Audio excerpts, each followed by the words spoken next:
fought, and I knew I was gonna fight me lightweight on that show. So I knew I was coming, and it's not like I'm just anybody who's in the same bracket as me. We're not friends, and we're not, we don't train together, and it's like, it's just, when you gotta fight me. I'm not gonna come front and after I'm not fighting. So I knew it was probably him. It's like this way. Usually, when I fought Kurt Pellegrino, I got picked up at the airport with Josh Neer. When I fought Pellegrino, I got picked up at the airport with Josh Neer. We shook hands, we talked, we were cool. We fought, we won, we talked, and it was all good. And he called my brother, and we had a good conversation, and so I liked him. And then I went home, and then they were like, call, and they were fighting Josh Neer. I'm like, I went and made friends with the guy, good friends with the guy that I'm fighting. So I went to that fight. Got done with that fight, they sent me next to Clay Guida. Had us, do an interview together and want us to be friends and talk. I was like, alright, good fight, see you, whatever.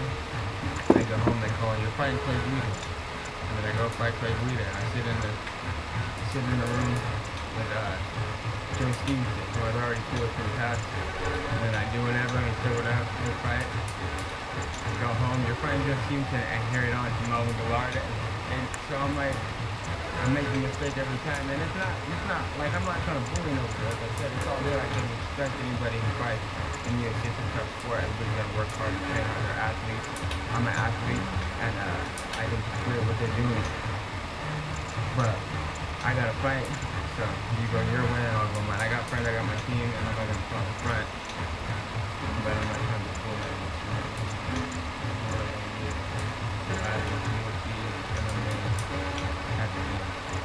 He wins on Friday, and even if he doesn't, it's his fifth fight this year, and he's looked very good thus far in the UFC.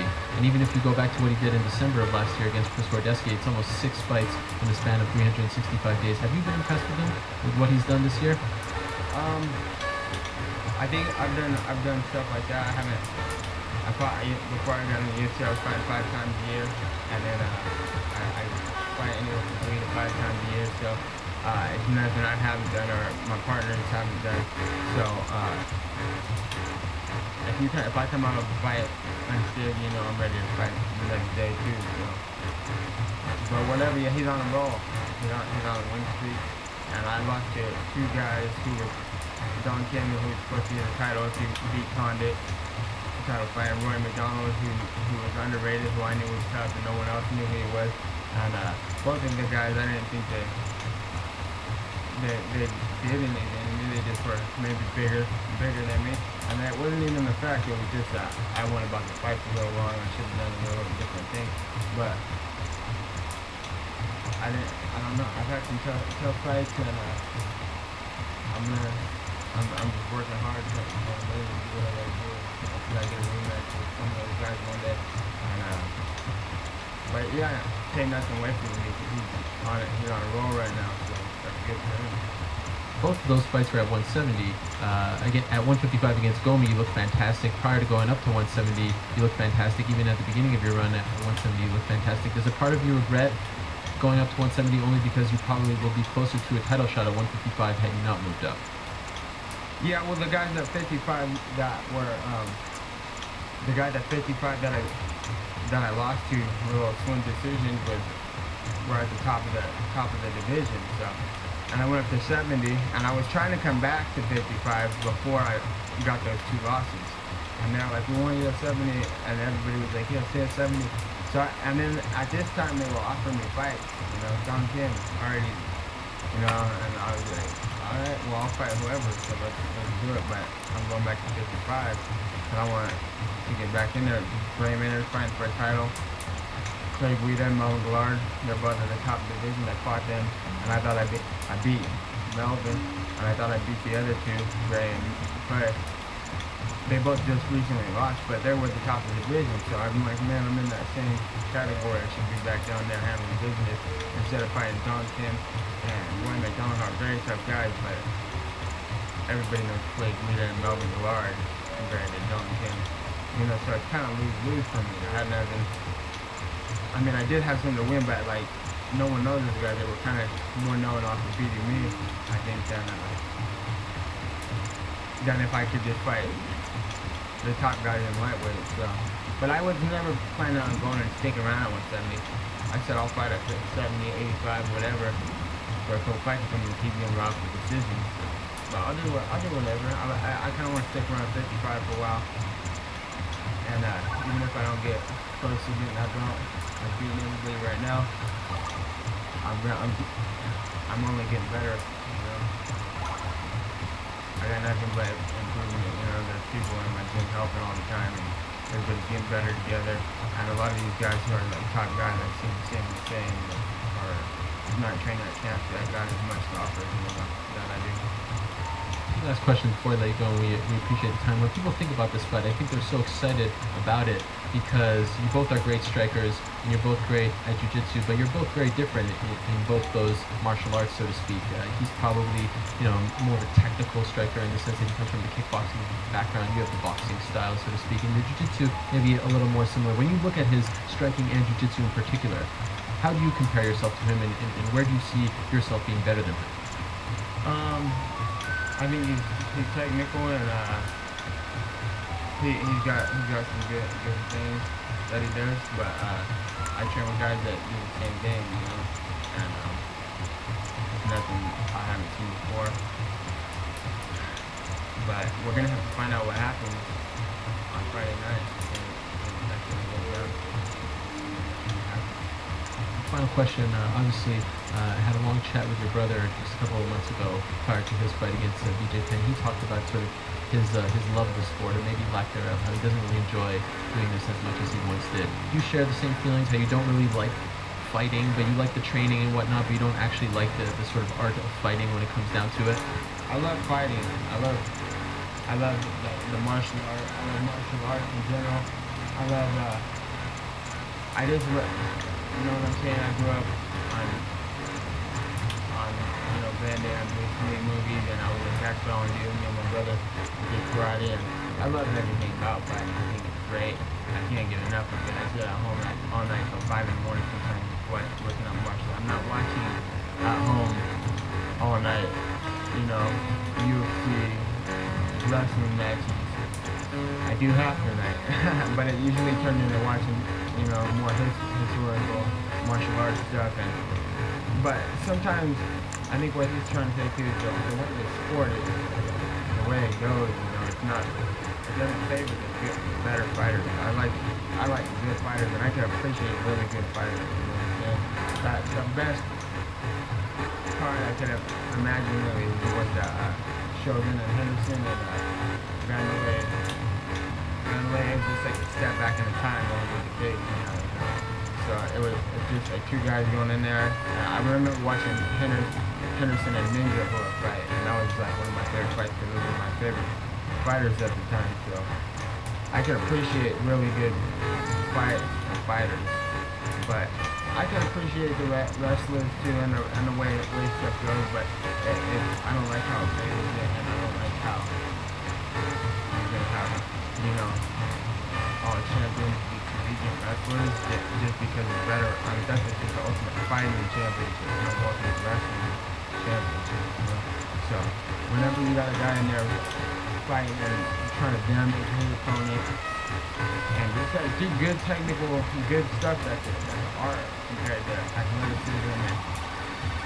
Because we could do that too, that athleticism stuff. It's just good to see good martial arts. Thank you for the time. Good luck on Friday. Thank you.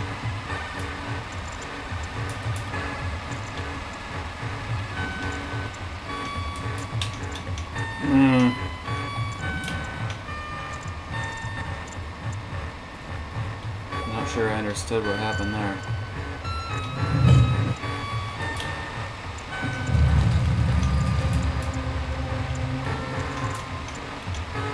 For Donald, I mean, you've had a terrific career. You only have 3 losses. They all came around kind of the same time frame, about 1 year, really the span span of like 15 months, you lost those 3 fights. Is there anything you can point to that you were doing wrong? What do you attribute that kind of bad stretch for? Just getting my mind right. I just wasn't mentally ready. Fights, title fights. More sports and tires, just get everything lined up, get my brain, my hands, everything to work together. And come Friday, it will. What do you think about Nate as an opponent? You've gotten into the UFC, you face some tough guys. Is it safe to say that Nate is definitely the top one that you're going to face so far, though? 100%. I've been following Nate just for a long time. Those two come to fight. They're game opponents. No matter who, no matter what, they throw down. And come Friday, he will show up. I know that without doubt in my mind. He will come to fight, and it's going to be very exciting. Action-packed fight. Cowboy and Nate, obviously we've heard a lot about this kind of altercation you guys had. I've heard slightly varying stories from each of you. Maybe if you could each kind of recount exactly what happened there and what that whole situation was all about. Let's start with Cowboy. The altercation was there. It's over now. Words were said. The fight's happening, man. Friday, it's on. That's all it was. I just wanted to. I never met the kid. I wanted to shake his hand. I understand where he comes from. He doesn't want to be friends. He doesn't want to have any kind of interaction with any guys in fights, and that's just how we approach each other fights. At the time, I didn't realize that. I wanted to shake his hand. Hey, man, nice to meet you. I've been following you for a while. So, I said, words were exchanged. The fight's on. Friday, we're going to dance. I think it was just maybe more than what it was. I just walked in the way, and I don't know. I came here to fight. I train hard for this fight, so that's what I'm here to do. Follow up if I could for Cowboy. Having heard Nate kind of explain a little bit his philosophy on how he doesn't like to give it a different perspective for you, that maybe it wasn't personal to you, but that it was just kind of the way he approaches it. Yeah, absolutely. The last couple of days I've been the media's directing it towards me that way, but like I said, I didn't understand it at first, but if that's the way of approaching, I don't want to be frank with anybody. I mean, that's what he does, and that's what he's doing to be ready to fight. Hey, hate me, love me, I don't care. We're fighting. What's your name for? I'm super excited, man. Biggest show of the year. Closing out the year with a bang. Everyone here in Vegas. It's going to be awesome, man. 2 standard warriors going out there. It's going to be awesome. I can't wait. Donald, yesterday at the media workouts, it sort of overlapped when you came in. Nate was still around.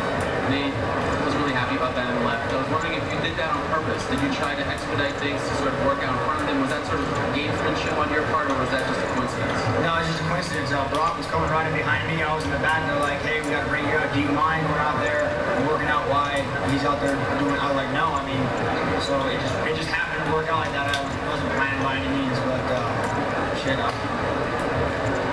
And the final question for you, Donald, as well. You talked about the mental aspect of the game and how you sort of overcome that. You work with a psychiatrist. This is the highest that you've ever been on a UFC card and the most promotion you've received. How are you dealing with that mentally and not letting that get to you? And that's the goal. That's what I've been working hardest to get to. See if I can come alive right now. And, everything's going good. Mentally, I'm as strong as I've ever been. Physically, I feel as strong as I've ever been. So, it's time to get it. For Donald, will you try to shake Nate's hand after the fight? Will I shake his hand after the fight? Probably not, no. Yeah, definitely, as quick as possible. Hopefully I can get out there and fight in Japan in February, so that'll be badass.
Oh man, it's so bad. This version, you have to make sure to let go of the control pad if you want to rotate a piece.